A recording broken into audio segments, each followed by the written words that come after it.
I was not homeless prior to COVID-19.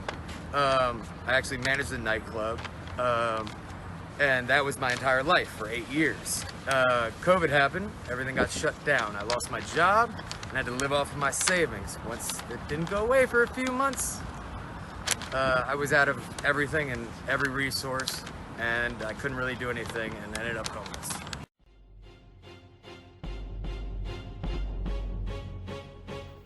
According to the OECD, Organization for Economic Cooperation and Development, an international organization that works to build better policies for better lives, in their findings in 2012, the top 0.6%, let me repeat that, the top 0.6% of the world population consisting of adults with more than $1 million in assets, or the 42 million richest people in the world, held 39.3% of world wealth.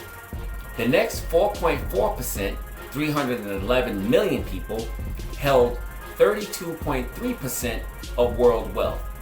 The bottom 95% of the world population held 28.4% of world wealth.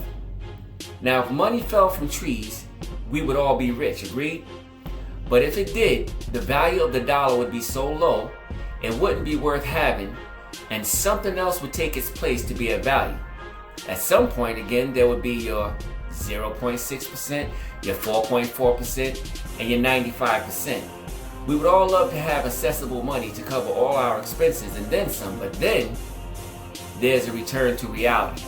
While having an overabundance of riches may not be in the near future for the majority of us, there is a possible solution to securing your future, saving money, and letting your money work for you. This is something that should be taught and followed at a young age. Many of us have never been shown how to save or manage money, and we just learn along the way. Some of us have been shown but never had the example to follow because there was never a moment to have a surplus because of low income and making ends meet the best way we can. It's called living paycheck to paycheck. It's a cycle that must end with education being the catalyst to financial freedom and a comfortable retirement.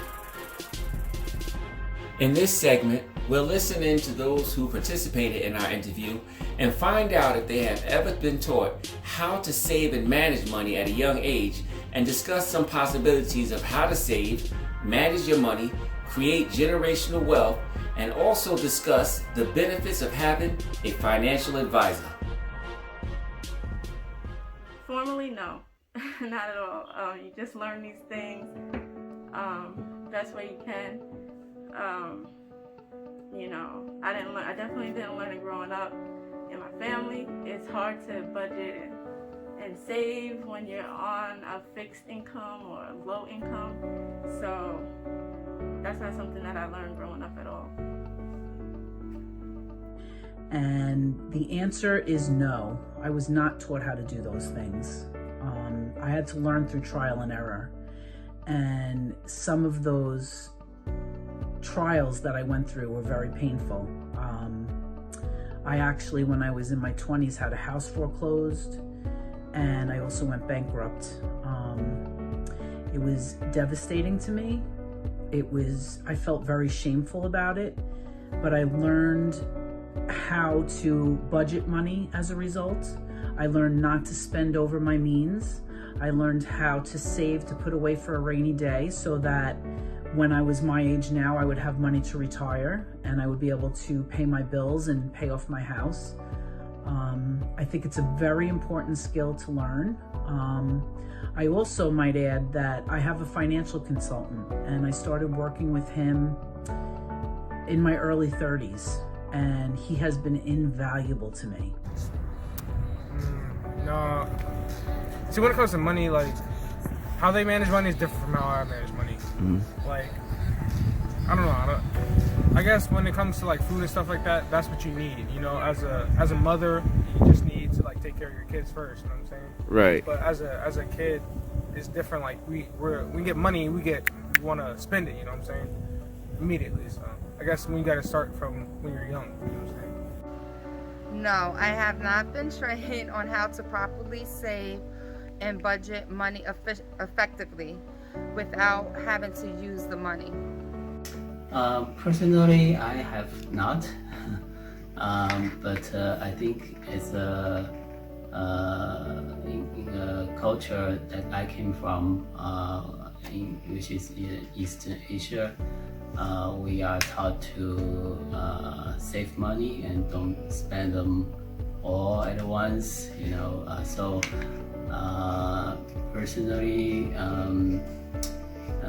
I have been quite successful in saving money, but I do think that financial education is important for people of young age, so that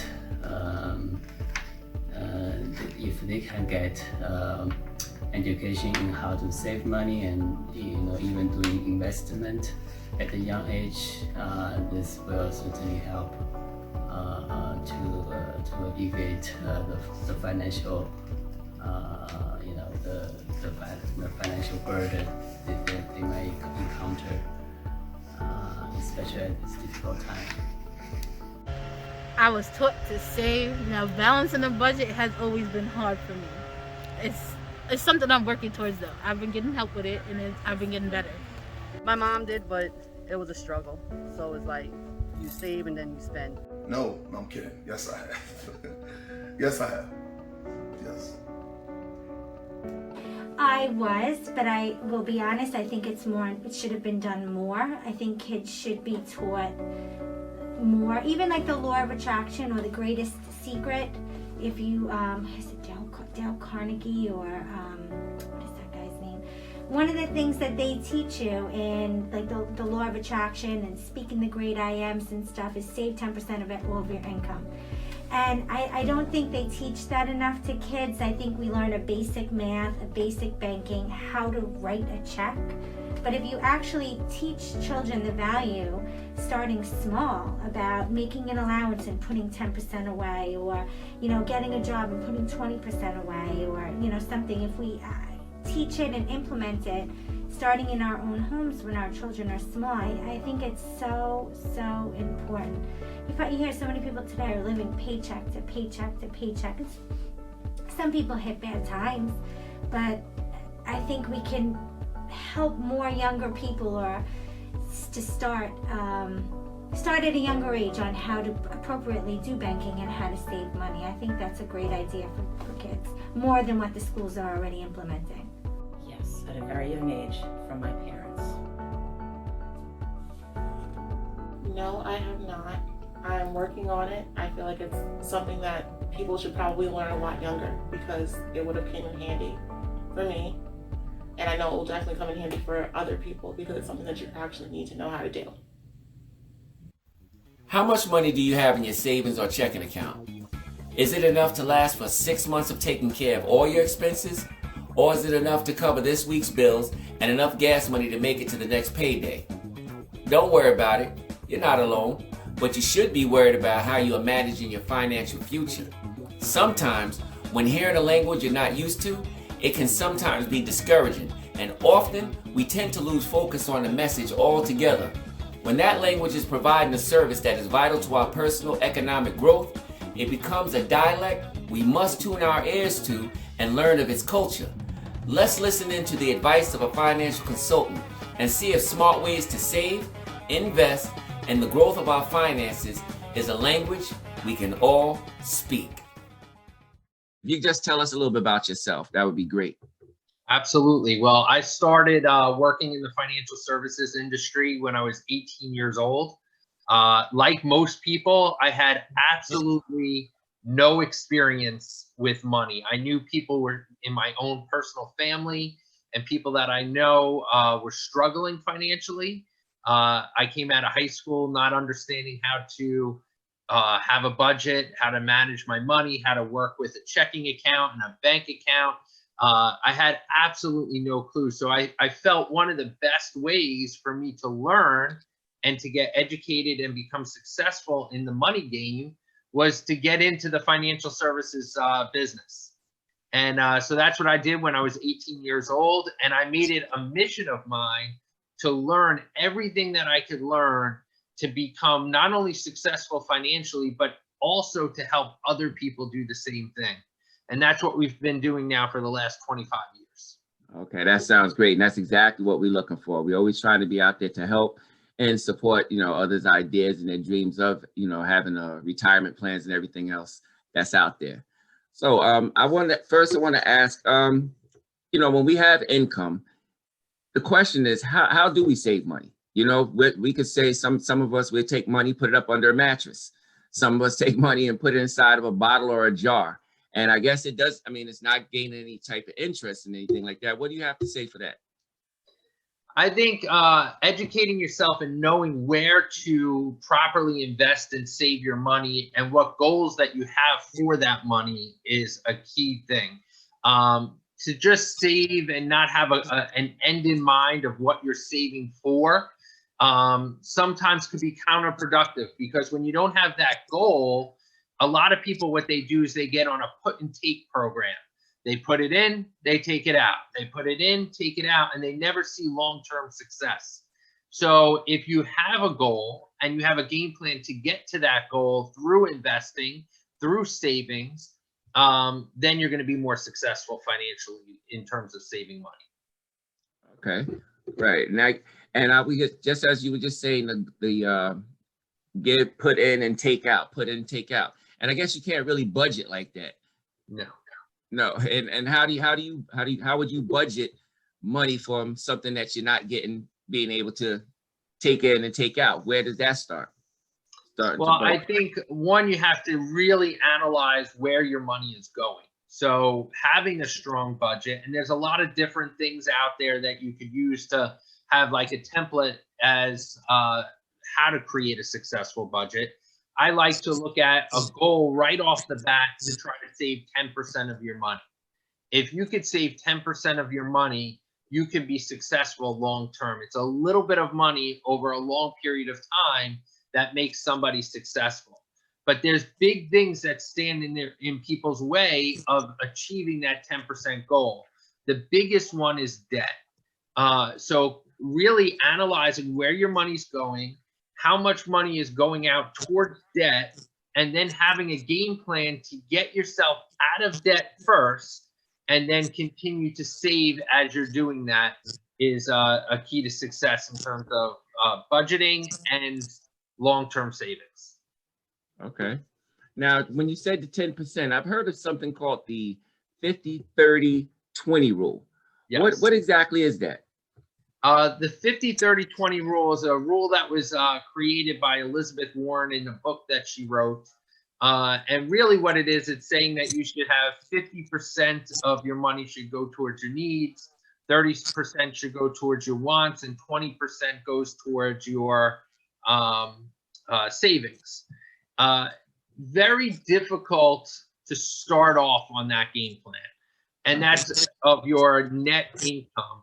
What I like to show people is you should try to get your debt, including your mortgage, down to 20% of your income.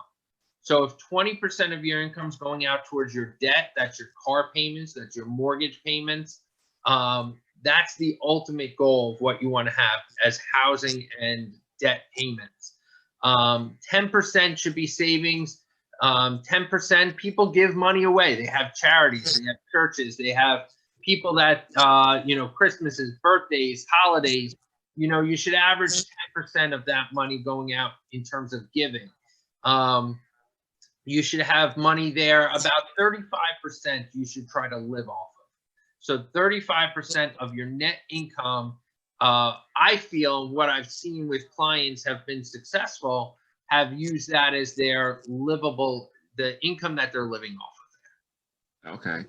Now, just so we have clarity, what is net income? Net income. Net income is the money that you see in your checking account, the money that you take home after you pay the government's taxes. Okay, right. Now, what are some of the options that we have for as far as like a retirement plan? Several options that you have. One of the best ones that I recommend is the Roth IRA. This is where you get to put money in, after tax money. So the money's already come into your checking account. You take that money, you put it away into a Roth IRA, and then that money grows tax free. And there's tax-free withdrawal. So the majority of that money that you're going to earn and make over time is going to be in the form of interest. And that interest could either be taxed in retirement or it could be tax-free in retirement.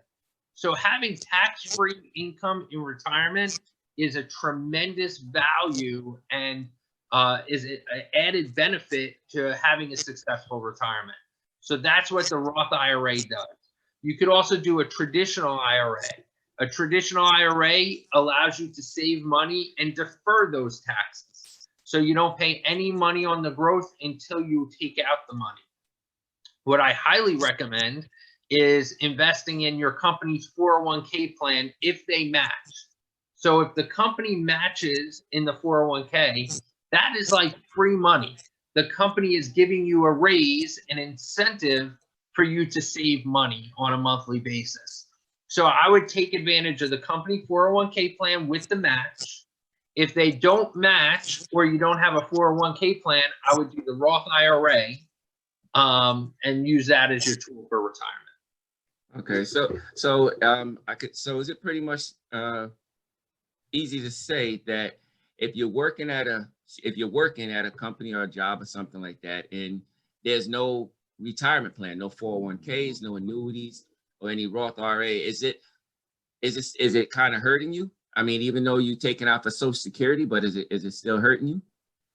Yeah, I think that if you don't have a retirement plan at your job and you're not saving outside of your job, you really don't have a chance to be successful at that point. So you really need to make sure that you have something set up.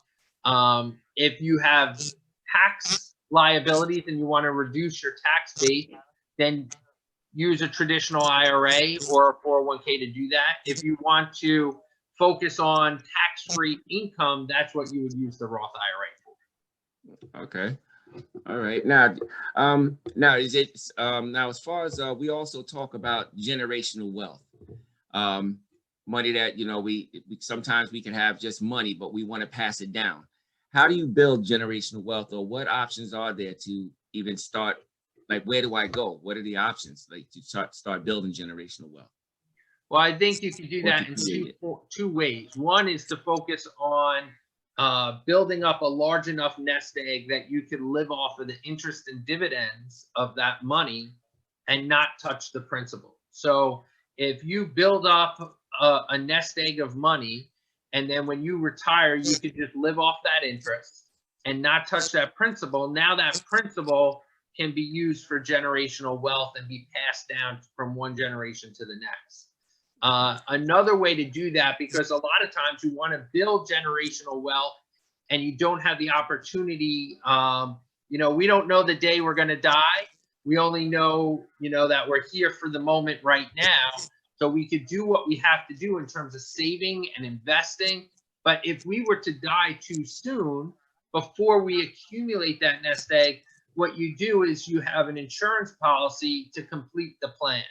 So you have an insurance policy backed up so you can complete your generational wealth plan, that then that money would be, it's like fully funding your plan if you didn't have an opportunity to get to the point where you could fund it through investing in savings. And so life insurance is very important. Very important when you're thinking about building a long-term, not only protecting your income for your family today, but also building that generational wealth. Right. Now, you wanted to share some charts that you had? Absolutely. I think one of the, and I'll just share this here. This just shows you really the biggest reason why most people don't save today. You see nearly half of Americans have no life insurance. Nearly 8 out of 10 workers report living paycheck to paycheck. It's hard to save money when you're living paycheck to paycheck. So that's, again, the first thing that we need to look at. The average American household carries a credit card balance of over $6,800 per card. So most people have more than one car. The average on Long Island that I've seen is people carry about $21,000 of credit card debt. And it's hard when you're really bound down by that debt to start saving money. But what we do is we show people how money works, and that's exactly what you're looking to do here. And I think that's incredible. But we show people how to take their money and really where people traditionally put it in banks, credit unions, insurance companies, we show them how to invest in the global economy. And when we do that, we show them how to invest in things like mutual funds. One of the key concepts to become successful financially is to understand this rule. It's the rule of 72. And what it states is if you take the interest rate you get on your money, divide it into the number 72, it'll tell you exactly how many years it takes your money to double. So for example, if you had $10,000 and you had 3%, $10,000 48 years later is $40,000. Sounds good, but it's not enough to retire on. Right. But if we got 12% on the money, 12 goes into 72 every 6 years, 6 times. So your money's doubling every 6 years. So in that same amount of time, that 48-year period, now you have $2.5 million. So what banks do, banks don't take your money and put it on a shelf and give you a little bit of interest. They take your money and invest it into the American economy. So what we do is show you how to bypass those middlemen and invest in the American economy so you could get that value, you could get that benefit. Now, you might not have $10,000. So if we look here, if you look at somebody from 30 to 67, saving for 37 years at $200 a month. So you're putting away $50 a week at 3%, that would be $162,000. But if you did that and averaged just 9%, that would be $714,000. Wow. That is a huge difference. Yes. So what we really need to do is, one, get people on track to saving $200 a month, realizing you don't need a lot of money to make a lot of money. It's just a little bit of money over a long period of time, right? And not being on that put and take plan. And then also showing them a way where they could get better interest on their money through mutual funds and taking advantage of like the Roth IRA so that they could benefit long-term and build that generational wealth. Wow. Wow. Very eye-opening. Very eye-opening. Yes. Wow. Okay. So okay. Now, how important is it for someone to have a financial advisor? I hear about, financial advisors, and some people think, they take their money and they do it on their own. And some people come into large sums of money, whether it's an accident or something, somebody passed down some money, and they, when you don't have a lot of money, you kind of tend to spend it. How important is it to have a financial advisor or something on your side? I think it's extremely important. And one of the reasons why I think it's important is because most people get on that put and take program.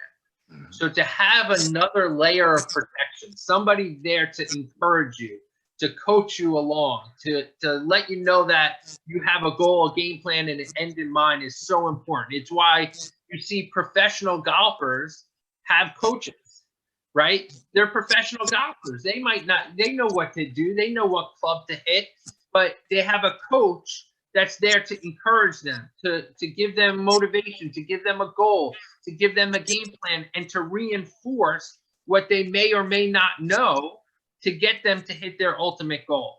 So I think the value of a financial advisor is so important because it's going to help you achieve your goals and get to where you need to be. And in those moments when you feel like you want to take that money out for a big purchase or a car, maybe you're not sure what to buy or how much to spend, it's a great resource to lean on to make sure you make the right financial decisions so you could ultimately build that generational wealth.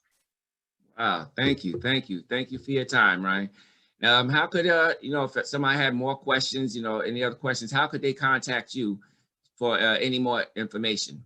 Absolutely. They can reach me in my office anytime. It's 631-653-8787. Again, that's 631-653-8787. And I would be happy to help out in any way I can.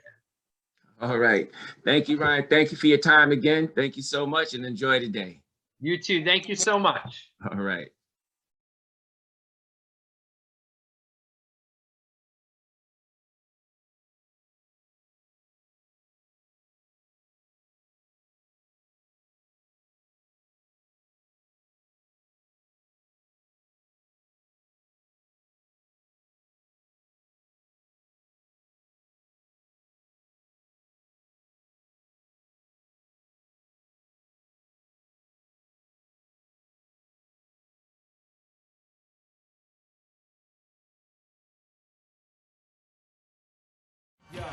I'm proud, dark child, well endowed, just proper. Ladies stand up, pump it up, I gotcha. Yeah. Fellas stand up, ambitious and shotters stand up. Man up for your progress, and you should teach them early to learn the stage. To stand up, niggas is missing vertebrae. They can't walk, talk, but eat. Listen, if you ain't a stand-up man, then you don't even stand a chance on the streets. My position's firm, like I'm standing in cleats. B-boy stand on my own 2 feet. It's the Genesis, aka R.O.B. That stands for reality. Out of Belvoir streets, rhyme on beats, rising over barriers in front of me. I cannot stand the cowardice. I ride on beat, reaching out and beyond like I'm on.